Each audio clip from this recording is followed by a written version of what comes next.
gearing up for the most awaited polls after the end of Justin Trudeau's decade-long regime. And when we talk about Canada, how can we miss the Punjabi flavor? Now, Punjabis are no strangers to political power in Canada.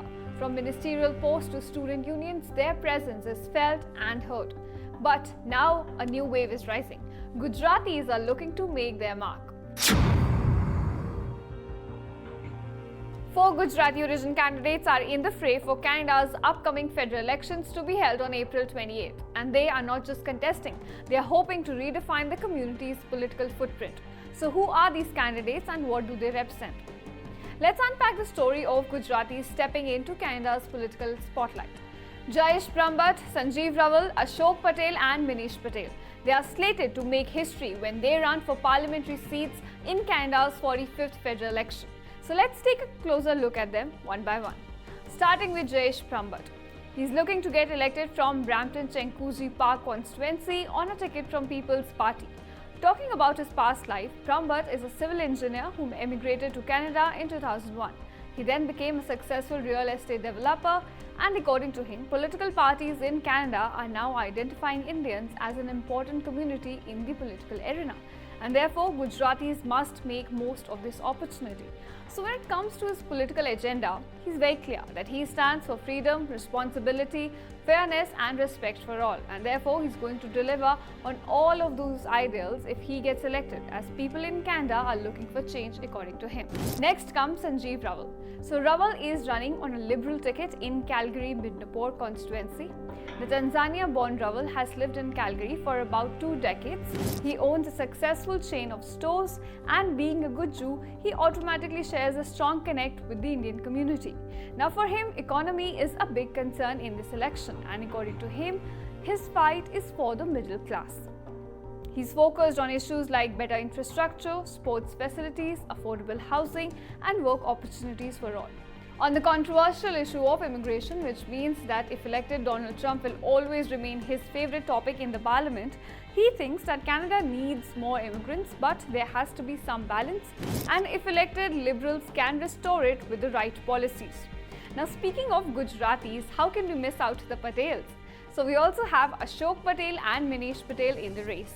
They're both contesting as independent candidates. Ashok is running from Edmonton-Sherwood constituency, while Manish Patel has filed his nomination from Calgary Skyview. Both have business backgrounds and they're now looking to make their mark through this elections. Now, this development of Gujaratis trying to make inroads in Canadian politics may come as a surprise to many. But if you look at their numerical strength, then you would be able to understand this development in a larger context. Canada is home to more than 1 lakh Gujaratis. The community is present in almost all major cities, but more so in Toronto, Montreal, Ottawa, Calgary, and Vancouver. And this is a significant step in ensuring representation of the community, which is the second largest after Punjabis. Now, speaking of Punjabis, well, politically, they are an established group in Canada. A testament to the growing power of the Punjabi Canadian community is reflected in the country's political leadership. Jagmeet Singh, leader of the National Democratic Party, was a key ally in previous Justin Trudeau's government. According to the media reports, Singh is also the first Sikh to lead a major federal political party in Canada. Now, Singh's NDP provided critical support to Trudeau's minority government. However, in September 2024, Singh withdrew support from Trudeau's government over his failure to address key issues, including affordable housing, healthcare, and the rising cost of living in Canada. And then Trudeau later had to resign due to internal party conflicts and dissatisfaction with his reign.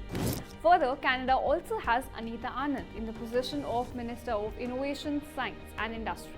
You also have Kamal Khera as Health Minister. Now, Anand served in the previous Trudeau government as well. Sukh Dhaliwal, a Liberal Party MP, is also a high-profile politician. Along with that, you also have Bardish Chagar, who has also served as the former Minister of Diversity, Inclusion and Youth. Now, in terms of numbers, when we talk about Sikh community, the latest census shows that they are about 7.71 lakh in Canada. They comprise of about 2.1% of the country's population, and now they're not only the fastest growing group in Canada, but they also are the country's 4th biggest religious group.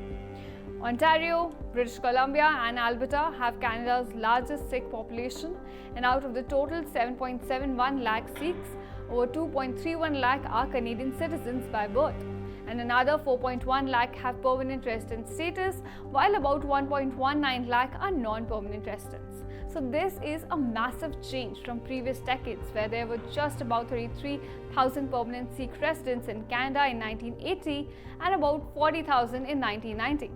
Interestingly, Punjabi also became the fourth most spoken language in Canada in the year 2022.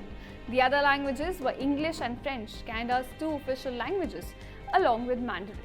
And from 2016 to 2021, the growth in Punjabi speakers has been massive. It's been about 49%.